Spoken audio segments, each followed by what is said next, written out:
Talk about some scales. You have scales that are kind of happy, right? Oh, hey, cool, perfect, awesome. Yeah, that's great. There we go. Nice. Thank you. Awesome. So that's just like a major scale. Everybody knows a happy major scale like that. We have some sad scales like minor scales. Or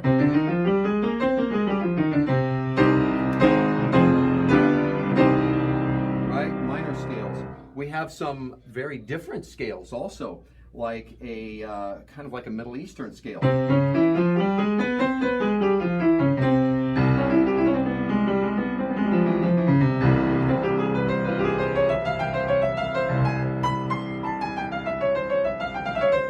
So, does anybody know how you make that Middle Eastern scale? Well, I'm going to tell you in a little bit how you do that. But first, let's start off with the formula for a major scale. The major scale is pretty simple, and I understand that this is going to be, you know, a review for a lot of you. But the major scale formula, here's our formula for the major scale. We're going to start on the root, and then we're going to go up a whole step, another whole step, a half step, 3 more whole steps, and then a half step. So if I'm starting, for example, so here's your formula. If I start on C and I go up a whole step, that's to D. Another whole step would be E, and then a half step is F, because there's no black key in between E and F. Okay? And I know that's weird for the guitar players out there, but if you're looking at a piano, it makes a lot of sense. E to F is a half step, and then another whole, and then finally the last half step is between the 7th note of the scale and back to the root of the scale. So there you have the formula for the major scale. If you want to play that Middle Eastern scale, this is kind of cool. We're going to start off with a half step. So we're actually going to flat the 2 and we're going to flat the 6. All of these scales, well, not all of them, but the major scale has 7 notes in it. 1, 2, 3, 4, 5, 6, 7, and then you're back to 1. So if I flat the 2 and I flat the 6, that gives you that really cool scale. There are some other cool scales too, like blues scales.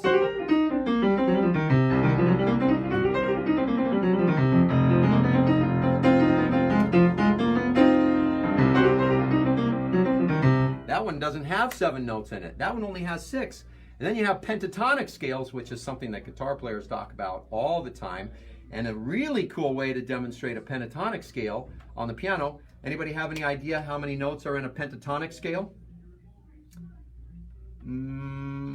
I don't see any answers here. Oh, thanks, Harrison. Yes, this is a shout out. The shirt here is a shout out to Breakthrough Percussion. Yeah, they had their last show of the season last night. It was really cool. Anyway, there's 5 notes in a pentatonic scale, and if you play just the black keys on a piano, that gives you a pentatonic scale.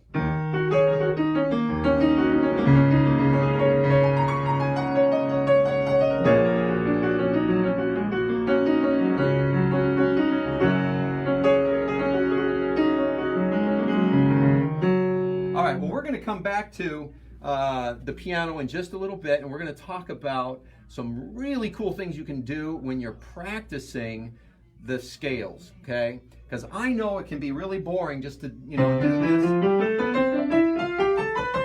all day long. Just to do that over and over again can get a little tedious. So I'm going to give you guys some really cool little tricks and twists that you can throw into your scale practice to make it a lot more interesting, all right? But before we do that, we're actually going to turn our attention over here to Mr. Guitar. This is Eric Myers, one of our guitar instructors, because I want him to demonstrate the major scale on the guitar with the correct fingering for the scale.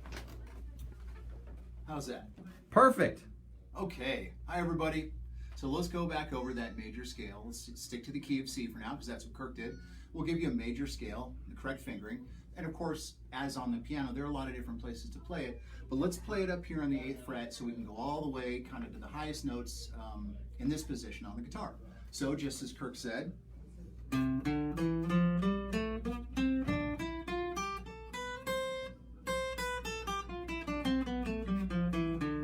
so we could go C, D, E, F, G, A, B, back to C, D, E, F, A, B, C. No, sorry, back to C. You can reach up and grab the D if you want to with your pinky, because it's in the key and it's accessible in this position. This is usually the first position that we all kind of learn. So I'll do it once more. Wow. Plain old C major scale. And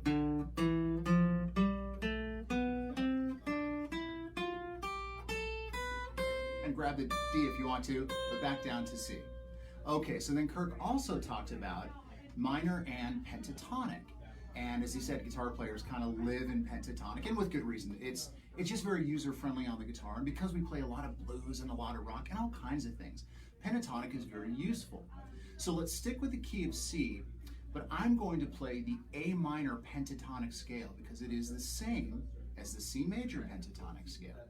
So this is what this looks like, and for most guitar players out there, especially if you're a blues or rock guy, this is probably the first scale. If you haven't learned it already, probably the first one that you'll ever learn, and it's very, very useful. As Kirk mentioned before, there are only 5 notes, and here's what it sounds like. We're in the key of C. We're going to play the pentatonic major scale. We're going to play it starting on the 5th fret. This will probably look familiar to a lot of you. And then back up to the minor 3rd and to A. The minor 3rd up here, that is a C. Now that might have sounded kind of minor, so let me play the same notes, but in that same C position, and it will sound very, very major. Here we go. And then you want to reach up and grab it like that. So we have the C major chord, here's the C major scale.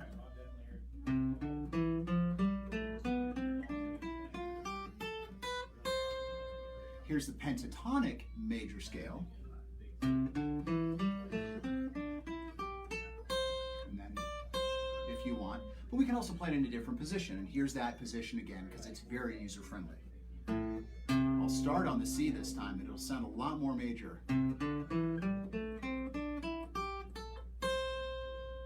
There you go. Now, if we want to play minor as Kirk did, same situation. Let's start in the key of C, but we'll just play a C minor scale.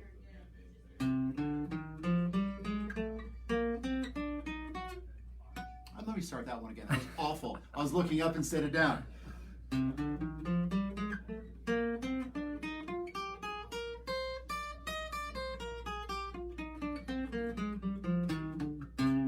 So that would be C minor, a little sloppy in the first go round. So you now have your basic C major scale, top to bottom. You have your C major pentatonic scale. You have your C minor scale. Can you do the A minor one more time? And yeah, we'll do the A minor. And by the way, the fun thing about this one is as you learn more, you'll learn about a thing called a relative minor, and they're so handy. About half the time, if we're playing in a major key, we might just want to play the relative minor. It sounds really good on the guitar. It's also, again, it's very user friendly. So let's play A minor pentatonic, or actually we can play the whole A minor scale if you like. But for the moment, let's play, because we're in C, let's play A minor pentatonic. They're really pretty interchangeable, but here's how it would sound.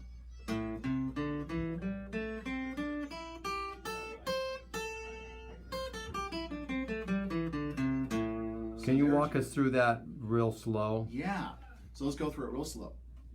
By the way, Kirk was talking before about intervals, and of course, pentatonic only has 5 notes, so let's go through those. If we're going to use this A minor pentatonic scale, we're still in the key of C, but we would go A, and then to a minor 3rd, D, whole step, G, whole step up to A. And if we go all top to bottom, it's very simply, we're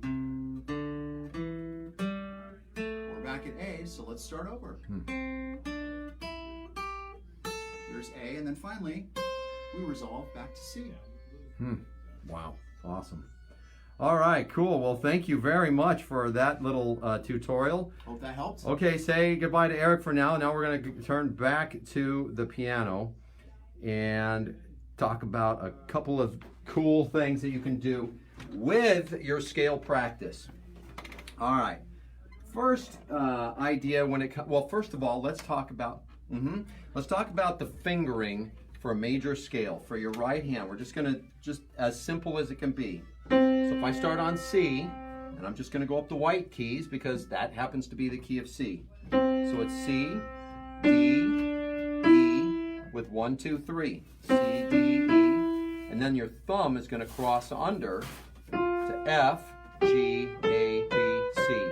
And if we just go 1 octave, you'll land with 5 on C. 1, 2, 3, 4, 5, starting from F. So 1, 2, 3, 1, 2, 3, 4, 5, right? And then it's just the reverse going back down. 5, 4, 3, 2, 1, 3, 2, 1. Left hand. 5, 4, 3, 2, 1, 3, 2, 1. And then 1, 2, 3, 1, 2, 3, 4, 5. So the left hand, when it's going down, is where the thumb will cross under. Like so. Going up, the third finger crosses over. 3, 2, 1, 2, 3, 1, 2, 3, 4, 5. Most of the scales that you're going to learn on the piano use that fingering. 1, 2, 3, 1, 2, 3, 4. 1, 2, 3, 1, 2, 3, 4. That is the pattern for just about every scale that you're going to be learning on the piano. Now, how about a couple of fun ways to practice these things? So, first way is to change up the rhythm a little bit. So maybe do something like, you can swing it instead of playing the notes just totally straight like this. You can swing it. Okay? Or come up with, so that's one idea. A couple of other ideas are to play in different feels. So the first one is just say quarter notes. We could do eighth notes.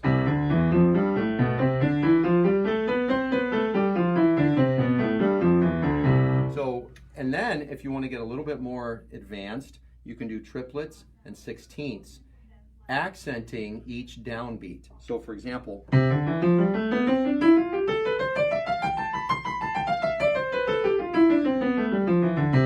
okay, for triplets, and you're going to go, well, the easiest way to do it is to go up 3 octaves and then back down 3 octaves. And then the same thing for sixteenths, you'd go up 4 octaves and back down 4 octaves. Okay, a couple of other fun variations for practicing. When you're doing hands together, now I can tell you this, that my guess is that almost every single one of the piano players out there are going to really struggle with this next one. You're going to play one hand loud and the other hand soft. So let's say forte with the right hand, piano with the left. It'll look and sound like this.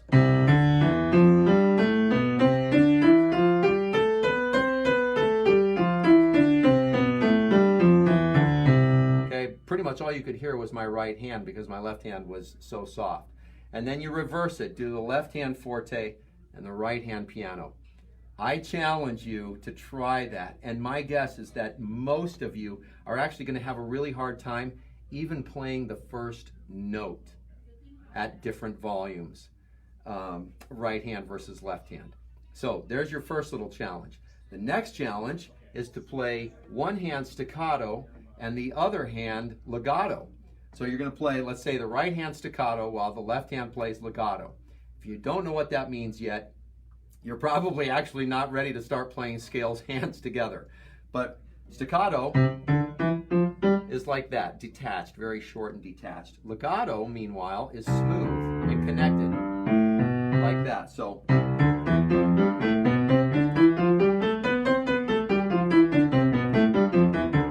okay. Last one, and this one's actually really kind of fun, is to do a different time with one hand as the other. So here's just a simple example of 2 over 1. Sorry.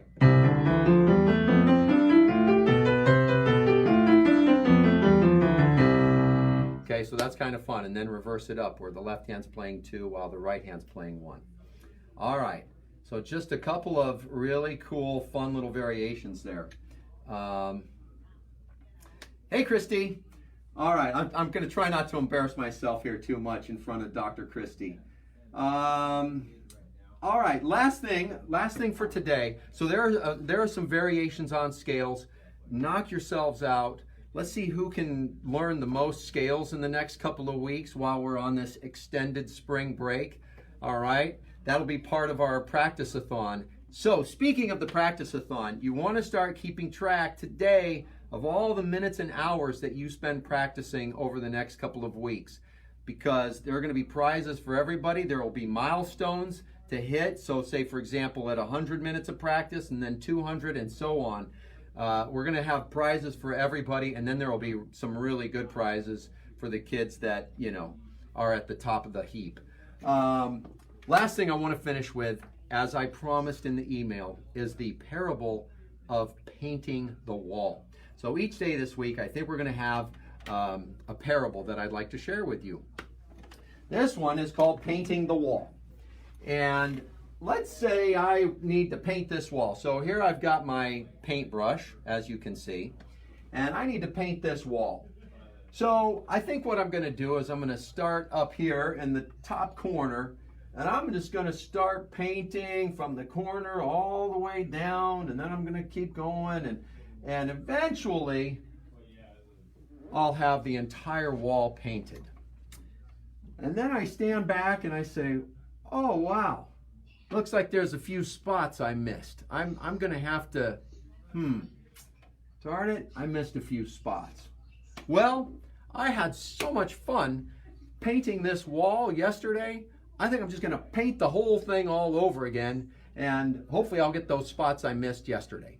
So here we go. We start back up in the top corner, and I start painting all the way down, and I keep painting and painting, and eventually an hour or so later I get to the end of the wall, and I stand back, and oh no, those spots still didn't turn out right. Well, I got nothing else to do with my day, and I love painting so much, so why not? Tomorrow I'm just going to paint the whole wall all over again. So once again, I start up at the very top corner, and I start painting the whole wall, and I get through with the whole wall, and wouldn't you know it, those spots still aren't done. Well, so here's the question, and I'm sure most of you have kind of figured this out by now. What would be the smart thing to do? Should I just keep painting the whole wall, or should I just focus on these spots that need to be painted? Well, let's suppose I've got a crystal ball, and I can look into that crystal ball and ask, how many times am I going to have to paint these spots for them to come out right? And the crystal ball says 20 times. Wow. Well, I would be really foolish to sit and paint the entire wall 20 times over just to get those spots, right? So here's the question. What in the world does this parable of painting the wall have to do with learning music, which is what we're all here and what we're all about? So if you think you might know what painting the wall, this parable, what this is all about, comment or shoot us an email, and we've got a prize that we'll announce tomorrow at our live session. We'll draw from all the correct answers, we'll draw a winner, and I will have a prize for whoever can explain to me what I'm talking about and why we're talking about painting this wall when we're talking about music. All right? So I hope you guys enjoyed this broadcast. Hope you enjoyed learning a little bit more about scales, even if it was just a tiny little bit. Maybe we'll do a little bit more on it tomorrow, and I'll share exactly how to do those blues scales that are so, so cool. Don't forget the formula. Whole, half, whole, half. 2 holes and a half, 3 holes and a half. And if you want to do that Middle Eastern scale, here you go. The flat 2 and the flat 6. That's the secret to that. Well, again, I hope that you're enjoying your time and using your extra time at home, since you don't have school for the next couple of weeks, to get in as much practice as possible. And we'll see you guys tomorrow. Thanks. Bye.